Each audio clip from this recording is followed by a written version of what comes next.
For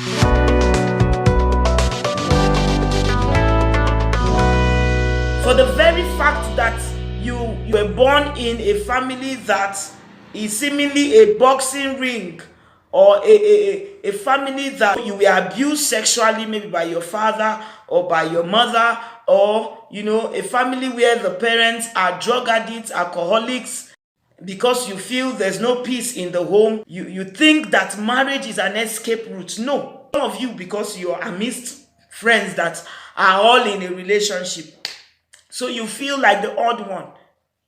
And because you don't want to feel odd amidst your friend when they are talking about, in quotes, their boyfriends, their fiancé, and then you're feeling, you are odd. And because you don't want to feel like the odd one, you go ahead and try to do what you're not supposed to do, or try to do certain things to impress someone. Your relationship has nothing to do with another or another's. You're not getting into that relationship because you want to impress, or you want to create, you want to feel among. You just recently left a heartbreak, and because you feel that the other party getting into another relationship will heal the relationship you just lost. Sorry, that's the wrong reason. That he got you pregnant in the relationship does not make you his wife. You have a baby, but you cannot ruin your life. If the mistake was done, please don't repeat it. Please don't repeat it. Parents, help your daughters. If the mistake of pregnancy was done, don't damage them for life. If the young man that got her pregnant is not responsible, don't force her to live with an irresponsible man for life because he got her pregnant. You even send the woman, the moment she comes with the pregnancy, you send the girl, go to the man's house, and you see some of them going to go and live with the young man in one rickety one room. And maybe the young man is still even struggling to go to school. In fact, he has not gone to school, he's even doing one of these menial jobs. And then you just ruin the life of your daughter because of a mistake. Please accept her. Accept the baby. Yeah, hello viewers. This is Heart Matters podcast. Let's talk heart matters. Let's talk heart matters, deep heart matters. All right, I did promise you that in my next video, I will be discussing on the knowledge of the reasons why people get married. What are the reasons? What are the reasons? Before going into this institution called marriage, you must have a reason why you want to get married. Why do you want to get married? In the first place, why? Why do you want to get into a relationship? Why do you need that person? Why do you need that young man by your side? Why do you need a woman in your life? Why? When purpose is not known, abuse is inevitable. People get married for lots of reasons. Some good, some bad. And because knowledge is central to success, it is important to recognize some of the most common underlying or unhealthy reasons why people get married. Knowledge is important. I told you knowledge is key in marriage. Knowledge is key for a successful marriage. And because knowledge is important, in this video we're going to be discussing some most common unhealthy, mark the word unhealthy, emphasis on the word unhealthy reasons people use in getting married. One, I'm going to list them and then just talk about them briefly and then we'll be done. One is to spite parents, to spite their parents. Secondly, to escape an unhappy family. Thirdly, a negative self-image. The fourth one is marrying on the rebound. The fifth one is fear of being left out. The sixth one is fear of hurting the other person. The seventh is to be a counselor or a mentor to the other person. The eighth is because of sex. And the ninth is because of pregnancy. These are reasons why people get married. These are imagined reasons. These are reasons that I feel people consider or people use as grounds to have a partner or as grounds to go into the institution called marriage. To spite parents. Now, maybe you are in any of this category. I want to advise that they are wrong reasons. They are totally wrong reasons why you should enter into the institution called marriage. Marriage is not to spite your parents. No. You don't get married because you feel that you are above being sent or above being talked to by your parents. And some young persons feel, okay, because my mother is talking to me this way or my father is talking to me this way because I'm not in my own home, maybe if I get married and have my children, they will show some respect. No, that should not be the reasons why you should get married. That should not be the sole reason, or in fact, it shouldn't be a reason. You're not getting married to disrespect your parents. You're not getting married to rub shoulders with your parents or with your mom. I'm married now, so don't talk to me that way. You're not getting married for competition. Some person is to spite their friends, to compete, to feel among. You're not getting married for competition. You're not even getting married to impress anybody. That's an institution that is for life. So you must be very careful what is pushing you to take that decision. Secondly, to escape an unhappy family. In fact, this is a very important ground that we need to discuss on. For the very fact that you were born in a family that is seemingly a boxing ring, or a family that you were abused sexually, maybe by your father or by your mother, or a family where the parents are drug addicts, alcoholics, and because you feel there's no peace in the home, you think that marriage is an escape route. No, please, no. I beg you, no.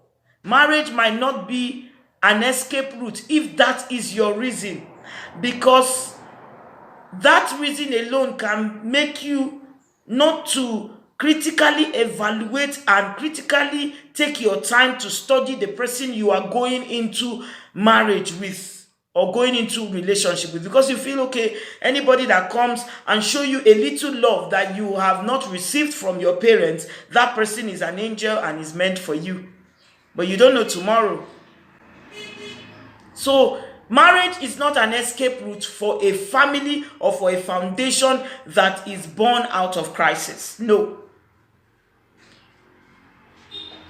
I am insisting on this because psychologically, if we are in homes or we are in families that we are not shown love, or we are not treated with love, or we are not treated with care, if an outsider come and show a little care, if you're not very careful and decisive and intentional about the kind of home you want to build, you see yourself falling prey to this care and gravitating around this hypocritical care that somebody might show you. And sometimes some of the young men and some of the young women, they know where you're coming from and they know what you're lacking. And so they can come and pretend around you just to get you. And the moment they get you, they use you, and it's abuse pro max. What you're running from, you find out that you have entered another hellfire. It will be very painful that you're coming from a home that is abusive and a home that is terrible, and you're building another terrible home for your children. So this is not a good reason to settle down in marriage. A negative self-image. You feel, okay, if I get married, I'll feel among. If I get married, my friends will respect me. If I get married, um, um, um, I'm at I'm at the top of my game. You have a negative self-image. You're not into any competition with anyone, and so you must be sure about why you're getting into this relationship. Some of you, because you're amidst friends that are all in a relationship, so you feel like the odd one. And because you don't want to feel odd amidst your friend when they are talking about, in quote, their boyfriends, their fiancé, and then you're feeling, and some of them put you under pressure. Go and get, you are beautiful. Go and get, in fact, some even to the point of sex. When your friends are discussing, how they had sex with their boyfriend, had sex with their girlfriends, and you feel okay because you have never had sex or you've never, engaged in sex, you feel you are odd.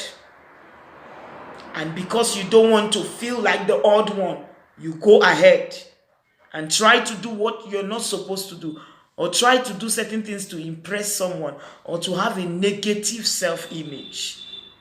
Your relationship has nothing to do with another or another's. You're not getting into that relationship because you want to impress, or you want to create, you want to feel among. If that's the reason why you're getting married, please, it's a wrong one.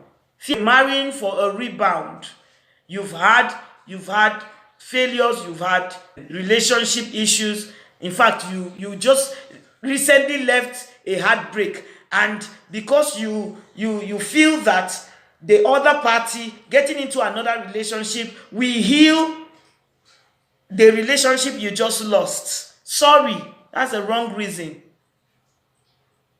That's the wrong reason. You shouldn't walk into a relationship looking for healing for the past relationship that just failed. No. That's why you will need to know who you are. You will need to know who you are in Christ, so that no matter what happens in your journey in relationships, it does not affect your identity. If this one failed, somebody say if there's a first Samuel, there's also a second Samuel. So if the first Samuel did not do well, you're not entering a relationship with second Samuel because you are seeking for compensation for the failures of first Samuel. No. You are entering into a relationship with your mind intact, with your emotions intact, and with everything intact, and you're dealing with second Samuel as second Samuel, not expecting from second Samuel what you lacked in first Samuel, or what only you could have given to yourself with first Samuel. So if you're getting into marriage for a rebound, is the wrong reason. Fear of being left out. I've explained this. Oh, my siblings all are married, so let me just jump into marriage. Wrong reason. Wrong reason. No individual, even twins, none have the same destiny. Your destiny differs from another. Your patterns, the way God is going to deal with you, the way God is working with you is totally different from another. And so you need to align yourself to the plan of God for your life and stop the comparison. Some people get married to be a counselor or a mentor to the other person. Yeah. Maybe you feel, okay, this person is always seeking for advice from you, and you're always counseling the person, so it's okay to marry her since I can always counsel her. When her eye open or when his eye tear, he might not need your counseling. In the relationship, the person might value your counseling, but when you get into marriage, that counseling might not be valued. Why? Because the expectations from you as a counselor outside marriage is totally different from the expectations from you in marriage.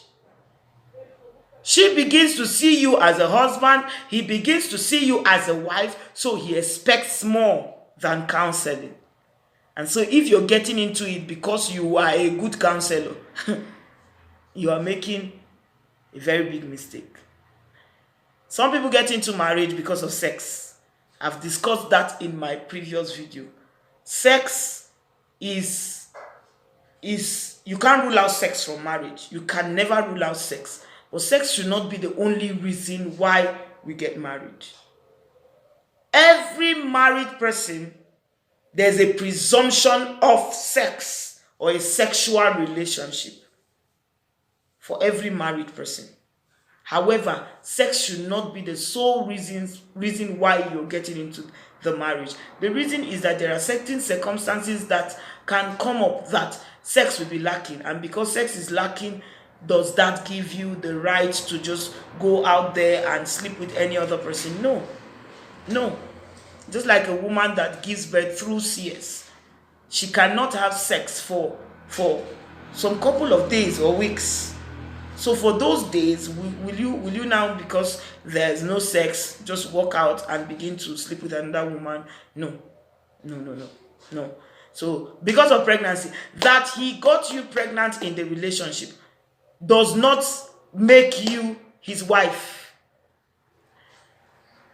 You have a baby, but you cannot ruin your life. So the issue of, okay, my parents say because I'm pregnant, I must marry him. Can you live with him? Are you guys complementing each other? If the mistake was done, please don't repeat it. Please don't repeat it. Parents, help your daughters. If the mistake of pregnancy was done, don't damage them for life. There are no illegitimate children. But I can tell you that if the young man that got her pregnant is not responsible, don't force her to live with an irresponsible man for life because he got her pregnant. Maybe that pregnancy will wisen her up or will open her eyes and will kick out immaturity and stupidity. Now that she has learned her lesson, now that she has made the mistake and she has learned her lesson, please help her not to make further mistakes. Help her not to die. Don't push her to the man that is irresponsible because they have a baby together. If the man can take care of his baby or his people can take care of his baby, you can as well give them. But if they cannot, you can keep the baby and take care of the baby. Who knows whether this baby tomorrow will become the joy of the mother. But not because you got pregnant for a man, you just swing into his arms as a wife. Not knowing that marriage is for life. It's for life. And some of us, you even send the woman, the moment she comes with the pregnancy, you send the girl, go to the man's house. And you see some of them going to go and live with the young man in one rickety one room. And maybe the young man is still even struggling to go to school. In fact, he has not gone to school. He's even doing one of these menial jobs. And then you just ruin the life of your daughter because of a mistake. Please accept her. Accept the baby. Let her dust off. If she was in school and she got pregnant, when she gives birth, she should go back to school. Pick her life up again. Pick her career up again. And one day, somebody that loves her, somebody that is ready to spend his life with her, somebody that is responsible will come. I believe that for some of you listening and watching to this video, these reasons I listed are not the reasons why you want to go into this perfect institution. If they are, then please change your reasons and get the right reasons. In my next video, I'll be discussing some right reasons to get into the institution of a marriage. I believe you've had a nice time watching this video. I'll see you in my next videos. Drop your comment at the comment section, like and share. God bless you.